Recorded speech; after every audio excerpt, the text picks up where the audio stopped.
70 টাকা বেতনের অস্থায়ী ঝাড়ুদার, সেই ঝাড়ুদার আজকের কোটিপতি।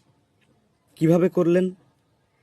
তাকে ছাড়া কেউ জমি রেজিস্ট্রি করতে পারে না। এই অফিসটা কোন অফিস? সীতাকুণ্ড উপজেলার যে অফিস, সেই অফিসের কর্মচারী এই ছেলেটি, নাম ইয়াকুব। এই ইয়াকুবকে ছাড়া কোনো জমির রেজিস্ট্রি হবে না। তাকে খুশি না করলে, তার সাথে চুক্তি না করলে জমি রেজিস্টার হবে না। তো চিন্তা করুন, সে ঝাড়ুদার হয়ে যদি কোটিপতি হয়, নানির নামে, নানি শাশুড়ির নামে, নিজের শাশুড়ির নামে, বউয়ের নামে, সবার নামে সে সম্পত্তি করেছে, অথচ সে 70 টাকার অস্থায়ী চাকরি করেন। এর আগে হোটেলে কাজবাজ করতেন।